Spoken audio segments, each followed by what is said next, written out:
Come on, you guys, let's go. I'm sorry, I couldn't help doing the little shameless silly right now, my friends. Please, I've been killing my sleep covering these preseason games. I'm absolutely knackered and exhausted from non-stop packing and moving as I've moved into this new apartment.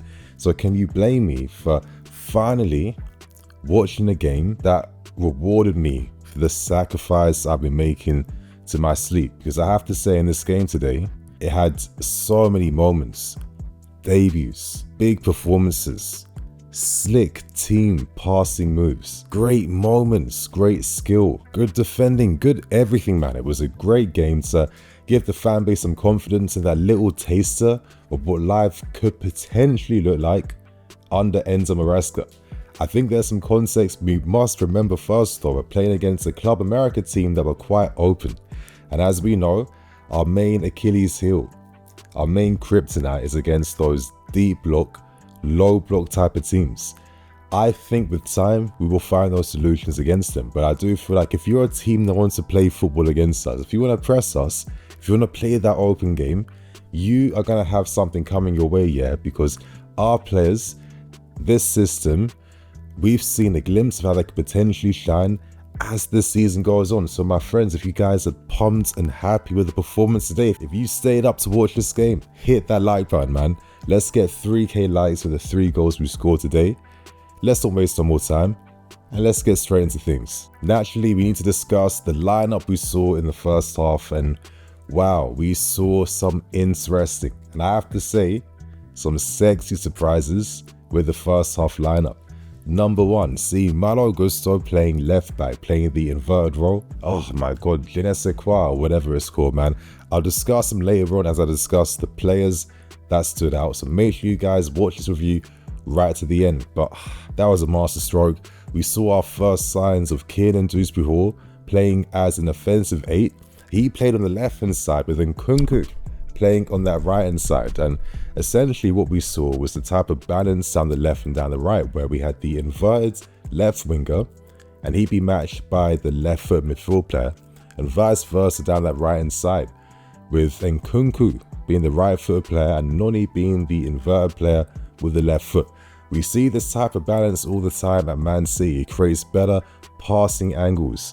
And a lot of times when players are making those runs in behind, the right foot midfield player can play balls using a stronger foot to find the stronger foot of his winger down his side. And I think little small details like that can make a big difference on the field. But on top of that, we saw Tosin in defense. We saw Romeo Lavia continuing to play as the deepest player and the brain. And I keep stressing this, Lavia is a football player that is the brain of most of his teams, and it's no surprise that Maresca, after all the time he spent working with Lavia, teaching Lavia at Man City, improving his game, taking him to that next level, he will continue to use him in a role that he is already familiar with.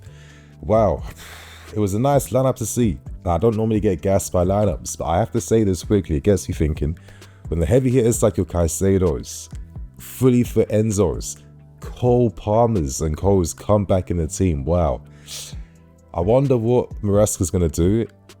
I'm excited to see, but this lineup gave us a small little taster of what could come. Now let's move on to discussing the first half highlights and key moments, with the first key moment coming in the 3rd minute, and that was courtesy of Cristo Nkunku's penalty. Now I have to say, great play by Romeo Lavia. He found himself down the right wing, winning that penalty against Club America. I'll discuss that later on.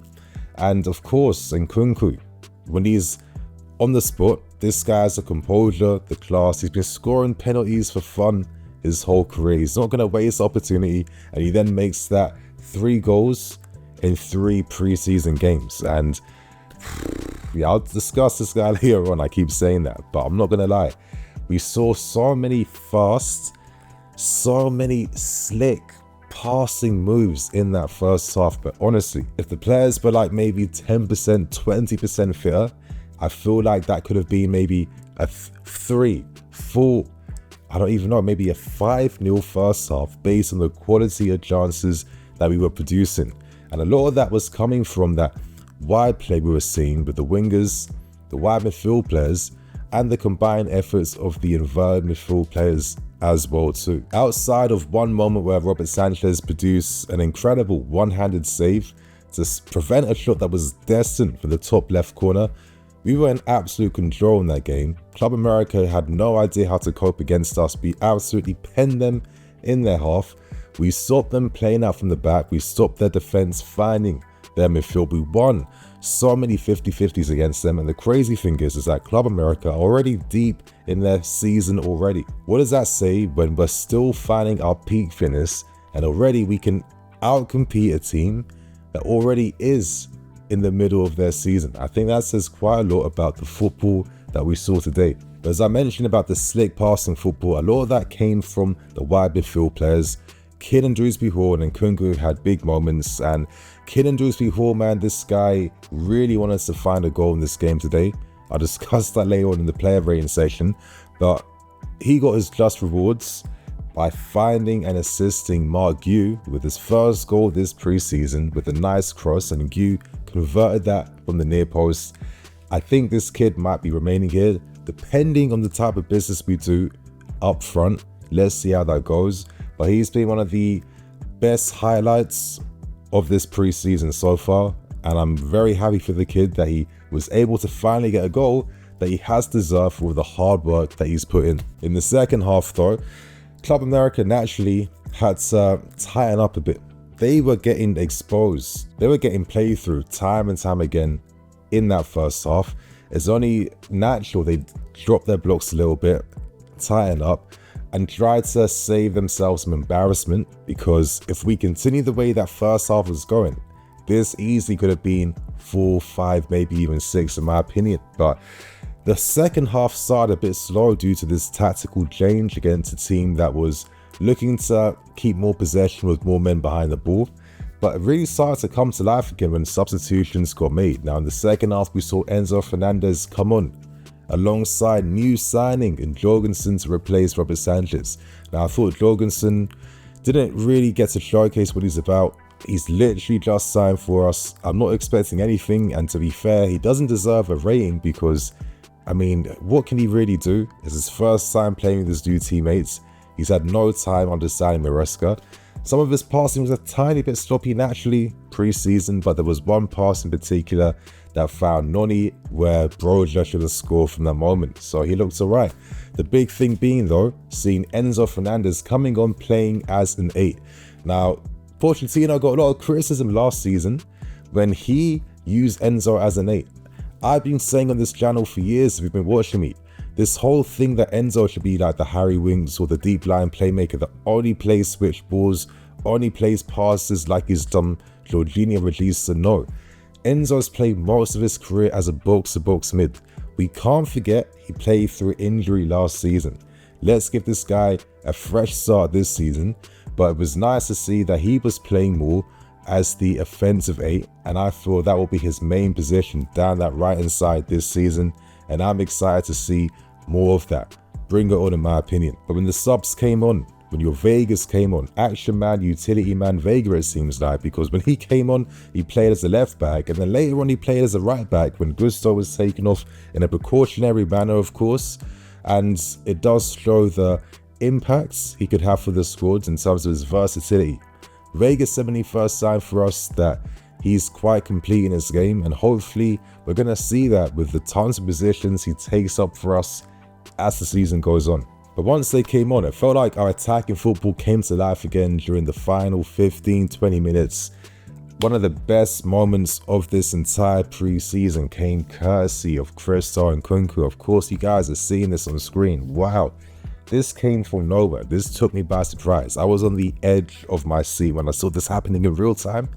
My lord. Of course, we all instantly thought of Eden Hazard against West Ham. I know we can't gas it too much this preseason, but Nkunku just demonstrated his willingness to receive under pressure, his press resistance, his skill and ability. He's been probably our best player this preseason, and the way he was just using both feet to dribble, play through that tight space to be 1, 2, 3, then getting brought down by the fourth player who was the goalkeeper to win another penalty. I really feel like with the dribbling talent we have in this team, Last season, we won a crap ton of penalties based on the fact that we have players, of course, that have that 1v1 threat that can force the opponents to make mistakes and bring them down. With the pen takers we have in the squad right now, some things can happen, yeah. But of course, Noni, after begging for a pen for like 12 months now, he finally gets his moment in preseason, and I have to say it was worth the wait because he kind of did like a Jorginho, like, you know, no backlift shot, top bins, great penalty, and it's no wonder he's had so much confidence on the spot, right? So yeah, great game. But to end things, man, I have to discuss some of the players that stood out. We start with Kiernan Dewsbury-Hall. We have to remember it's his first game, first 45 minutes, but he really gave us a taster and glimpse of what to expect from him under Maresca. He picked up some very intelligent positions on and off the ball. Off the ball, he'd be the one engaging in the press alongside Guiu. You'd see Nkunku, Dewsbury-Hall, and Guiu forming that triangle on the field, being that connected presence in the final third. We saw his customary wide overloads where he would drift wide, and that's where he got the assist for Marc Guiu for the second goal. He did have some moments where he actually could have got on the score sheet. I think the best one came from a nice flowing move, which ends up with Raheem Sterling then releasing the ball with a nice little deft cut back to Kiernan. And I'm sorry, he should have got that on target at least.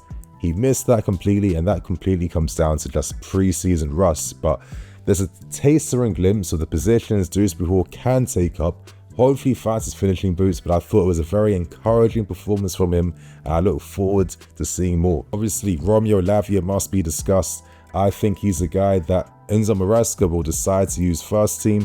I think Caicedo has big competition because I think it's between him and Lavia for the metronome kind of brain roll of this team. Romeo Lavia's ability to receive in the half turn, the nice little disguised passes, disguised like body feints. You know, his ability to play forward. He played that superb first time pass release Raheem Sterling down the left flank. I'm sure you guys remember the pass I'm talking about. And he's just constantly the guy connecting the defense and the whole team. As I said, he's had a lot of time working with Maresca already. We've missed out on him last season, so it's going to be very exciting to see what he brings. But again, he's one of the top players currently in preseason. And for two more players, I have to discuss Malo Gusto, because you know what, I've always had these little naughty thoughts of Gusto playing as a left back so he could invert, because I think with Gusto and James being as talented as they are, you can't have your two best fullbacks fighting it out for one position. You can't be doing that. You have to find a way to play them together. And wow, Malo Gusto today, he was even better playing in the inverted role than what I saw in the previous game. The guy was engaging defensively off the ball. He was tracking back in those left back positions, but it was what he was doing on the ball. You know, playing nice little combo passes through America's press. But most importantly, as we saw with both Lavia and Gusto, Maresca in the system affords the inverted player to be able to become that overload option for the team. We see Ricardo Pereira constantly be that overload option at Leicester City in similar manners where they'd be the third guy down the flanks. And it's no surprise that a lot of threat came, especially those flowing passing moves, which involve the inverted fullbacks being the main priority, the main focus, kickstarting these moves, and then getting on the end of these same moves to help with an assist or supporting a teammate. Yeah, I'm here for this. I'm absolutely here for this. And now you think to yourself, rah, if Gusto now becomes our inverted left back, we're looking absolutely stacked now in this area all of a sudden, no? But love the performance from him. And obviously to end things with my boy, Noni Madueke. I don't know why he gets some hate about his attitude.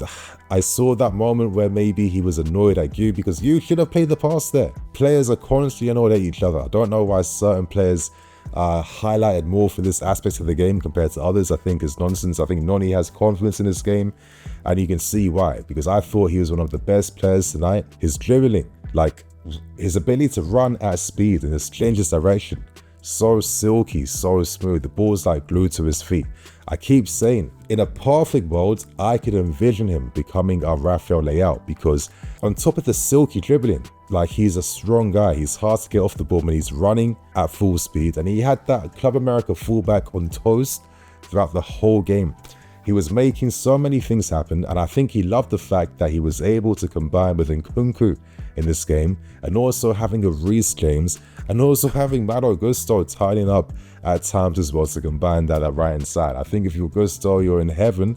Those types of supportive options around you. He took advantage of that. He took his pen really well, and to be fair, he easily could have got at least 2 more assists on top of the pen he scored. Broja missed a bad opportunity. Other players missed their chances, and to be fair, there was a few moments in the first half after some incredible dribbles.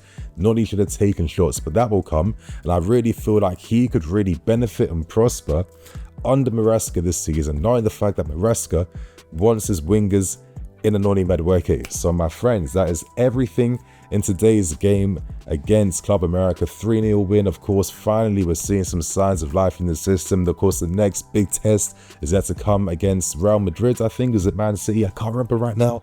I'm tired, my friends, but regardless, yeah, I think the team's in a better position now to take on the heavy hitters. So my friends, if you guys are gassed with the performance, hit that like button. I'm the EFC. This is BlueLionsTV. See you all soon.